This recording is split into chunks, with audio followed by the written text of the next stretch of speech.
Madam नमस्कार. हिंगणघाट आपण नगराध्यक्ष आहे, नवनिर्वाचित नगराध्यक्ष आहे. खूप काही जनतेचे आरोप लागलेले आहे, घाण पसरलेली आहे, स्वच्छता नाही आहे. त्याच्यावर आपण काय म्हणणार, काय सांगा? नमस्कार, मी डॉक्टर नैना उमेश तुळसकर, नगराध्यक्ष नगर परिषद हिंगणघाट. जनतेला वाटतं आहे की स्वच्छता नाही आहे किंवा अजून भरपूर प्रश्न असतील, पण येत्या काही दिवसात सर्वांना त्यांचे उत्तर मिळणार आहे. कारण आतापर्यंत जी नगरपालिका प्रशासनाकडे होती, त्यांनी ज्या एजन्सीजला ते टेंडर्स दिले होते त्यांच्याकडे ते काम होतं. बट नव्याने जे काम मला करायचं आहे ते 1 एप्रिल पासून सुरू होणार आहे. रिटेंडरिंग होऊन त्यांना ज्या ज्या काही माझ्या कल्पना आहे त्या कल्पनेतून किंवा ज्या काही माझ्या हे आहेत की मला जे गावासाठी करायचंय त्या याच्यामधून आता गावाचं डेव्हलपमेंट चालणार आहे. त्यामुळे आता 3 महिने झाले मला नुकतेच, आणि सगळे प्लॅन हे एक्झिक्यूट करणं सुरू आहे. म्हणजे सगळं प्लॅनिंग सुरू आहे, त्याची अंमलबजावणी जी आहे येत्या काही दिवसांमध्ये होणार आहे. आणि जे चित्र मला हिंगणघाटचं तयार करायचं आहे, जे स्वरूप हिंगणघाटला द्यायचं आहे, ते तुम्हाला येत्या 6 महिन्यामध्ये ते पाहायला मिळणार आहे. कशा प्रकारचं डेव्हलपमेंट आपण आपल्या हिंगणघाटमध्ये करणार आहे, कशा प्रकारचा बदल होणार आहे? हिंगणघाट विषयी बोलायला गेलं तर एक व्यवस्थित डेव्हलपमेंट प्लॅन असणं गरजेचं आहे. जसं पाण्याचं नीट नियोजन आहे, स्वच्छतेमध्ये एक वेगळी प्रोसेसिंग, म्हणजे जो कचरा घनकचरा डेली निघतोय त्याच्यामध्ये लोकांचाही खूप मोठा हे असतो. लोकांना अवेअर करणं खूप गरजेचं आहे. एकटी नगर परिषद ही गोष्ट करू शकत नाही, कारण 1,30,000 पॉप्युलेशन, आणि जर वर्कर्स पाहिले, आपण स्वच्छता कर्मचारी पाहिले तर 200 हाताशी, आणि आपण टॅक्सही हे पाहिलं तर एवढ्या सगळ्या गोष्टी मॅनेज करणं त्या 200 कर्मचाऱ्यांच्या हातून, तर या सगळ्या गोष्टी करायला गव्हर्नमेंटचे फंड्स पण लागतात. त्यासाठी पण आपण मागणी पत्र केलेलं आहे. ते पण मला असं वाटतं येऊन जाणार येत्या काही दिवसामध्ये. आणि मला कर्मचारी वाढवायची गरज आहे, स्वच्छता कर्मचारी सोबतच लोकांचा सहभाग खूप गरजेचा आहे. जर लोकांनी आपल्या घरा पुरती जरी स्वच्छता केली आणि कुठेही कचरा घंटागाडीत टाकायचा असतो, पण कुठेही कुठल्याही जागी ते म्हणजे जिथे कुठे ओपन स्पेस मिळते तिथे ते टाकून देतात, तर हाही अवेअरनेस लोकांमध्ये आणणं खूप गरजेचं आहे. त्याच्यासाठी ड्राईव्ह घ्यायचे आहेत मला, स्वच्छता ड्राईव्ह ते पण लागणार. पण आता त्याला मला स्कूलचे मुलं हाताशी घ्यायचे आहेत, शाळांच्या परीक्षा सुरू आहेत, तर त्यामुळे कुठेतरी मला रेस्ट्रिक्शन्स आहेत.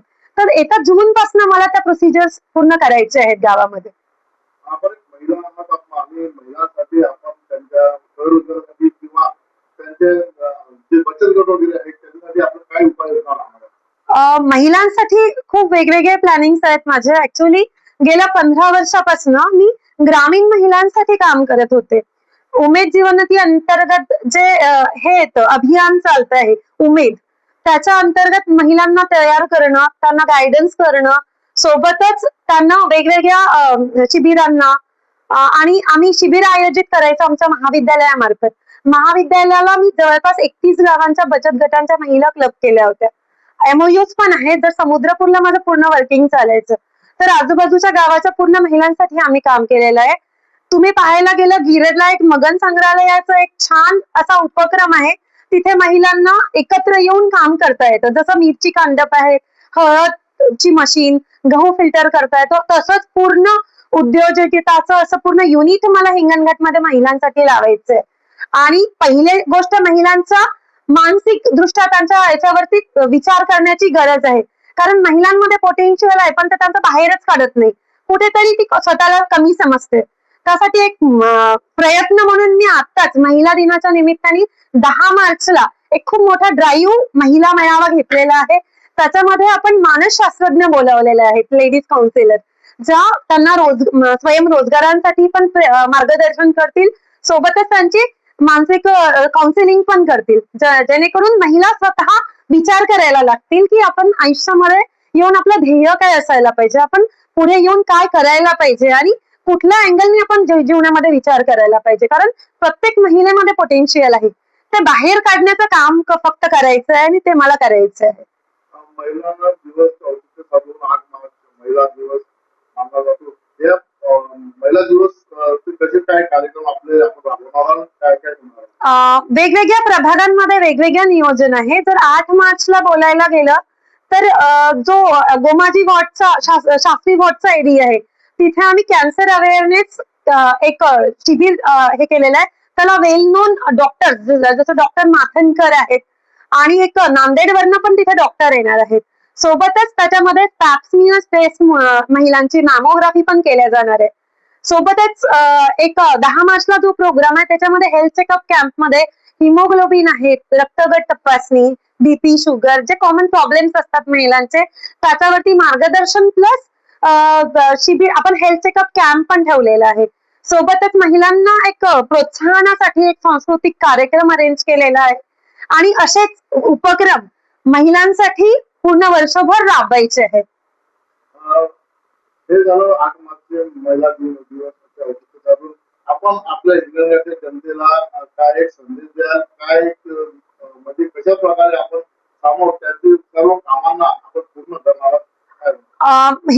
जनतेला वाटत असेल की मॅडम आपण एवढ्या आशेने बसवलं चेअरवरती, पण मलाही माझं पूर्ण आयुष्यात माझं ध्येय वेगळं होतं. मला कुलगुरू बनायचं होतं युनिव्हर्सिटीमध्ये, बट मी ही जो टास्क आहे तो का बरं स्वीकारला असेल, आव्हान आहे हे माझ्यासोबत आणि मला काहीतरी समाजाला द्यायचंय म्हणूनच ते मी स्वीकारली आहे ती जबाबदारी नगर परिषदेची. आणि खूप काही चांगलं माझं करण्याचा मानस आहे आपल्या गावासाठी आणि त्याच्यामध्ये युथ साठी आहेत, जसे रोजगार मेळावे आहेत, युथ साठी एक लायब्ररी जे वाचनालय भव्य दिव्य असं वाचनालय गावामध्ये व्हावं. स्पोर्ट जे ग्राउंड आहेत ते स्पोर्ट ग्राउंड डेव्हलप करायचे आहेत. मला सर्वप्रथम तर गावामध्ये जेवढ्या काही ओपन स्पेसेस आहेत त्याला वॉल कंपाऊंड करण्याची गरज आहे, कारण दिवसेंदिवस अतिक्रमण खूप वाढलेलं आहे आणि जर अशाच अतिक्रमण कंटिन्यू वाढत राहिले तर मुलांना येत्या काळामध्ये स्पोर्ट म्हणजे ग्राउंडच राहणार नाही खेळायला. आणि खेळणं इतकं गरजेचं आहे की हेल्थ वरती खूप मोठा इम्पॅक्ट त्याच्यामुळे होऊ शकतो. सोबतच ज्या नगरपालिकेच्या शाळा आहेत त्यांना डेव्हलप करण्याची गरज आहे. आता माझ्याच याच्यामध्ये म्हणजे मी जेव्हापासून जबाबदारी स्वीकारली 3 शाळा म्हणजे 9 नगरपालिकेच्या शाळा आणि एक मोहता शाळा अशा 10 शाळा आहेत. त्यातल्या 4 ची बिल्डिंग जी आहे खूप निर्जीव होती, म्हणजे त्याच्यामध्ये मुलं बसू शकत नव्हते. त्यातल्या 3 शाळा आम्ही बांधकामाला घेतलेल्या आहेत. सोबतच गावामध्ये 54 अंगणवाडी आहे, त्याच्यामध्ये 40 अंगणवाड्यांचे बांधकाम पूर्ण झाले आहे, पण काही बेसिक फॅसिलिटी तिथे नव्हत्या, त्या प्रोव्हाइड करायच्या. त्या अंगणवाड्यांमध्ये खुर्च्यांची व्यवस्था, खेळणी आहेत किंवा इनडोअर आउटडोअर काही गेम्स मुलांसाठी लावायचे आहेत त्या विकसित करणं. सोबतच 14 अंगणवाड्या नव्याने बांधायच्या ज्या भाड्यांच्या याच्यामध्ये राहत आहे, म्हणजे चालत आहे आता. त्यातल्याही 5 अंगणवाड्या आत्ताच मी प्रपोजल म्हणजे सँक्शन होऊन आलेलं आहे, ते बांधकामाला सुरुवात होणार आहे. तर हे काम माझे भरपूर सुरू आहे. जर जनतेला माहिती नसेल पण या गोष्टी माझ्या सुरू आहे कंटिन्यू आणि येत्या काळात या गोष्टींचे रिझल्ट तुम्हाला पाहायला मिळेल. मी जॉईन केल्याबरोबर शिक्षण पूर्ण म्हणजे टीचर्सची मुख्याध्यापकांची एक मीटिंग घेतली होती. त्याच्यामध्ये CSR फंडामधून मी डिजिटल बोर्ड्स आणि डेस्क बेंचचे मुलांना फर्निचर एक चांगल्या पद्धतीचं व्हावं असं CSR फंडातून मागणी करण्याच्या विनंती केली होती आणि काही प्रिन्सिपल्सनी वेगवेगळ्या कंपन्यांना आवेदन पण दिले. जर तुम्ही पाहिलं असेल तर आताच 1-2 शाळांना त्यातून डिजिटल बोर्ड आणि हे पण मिळालेले आहेत. त्याचं कालच एक हे पण झालेलं आहे, लोकार्पण पण झालेलं आहे. तर अशा अनेक गोष्टी सुरू आहे की ज्या नगरपालिकेच्या माध्यमातून होत नाहीये किंवा कुठेतरी फंडची मला अडचण येत आहे, तर मी CSR फंडातून त्या पूर्ण करण्याचा हे करते. आणि गव्हर्नमेंटच्या वेगवेगळ्या योजना आहेत, त्याच्यामध्ये दलित वस्तीसाठी वेगळे फंड्स असतात, बिझनेस स्टार्टअप साठी असतात, पुन्हा इनोव्हेशन ग्रांट असतात काही, त्याला प्रॉपर कसं युटिलाइज करता येईल याचाही माझा प्रयत्न सुरू आहे.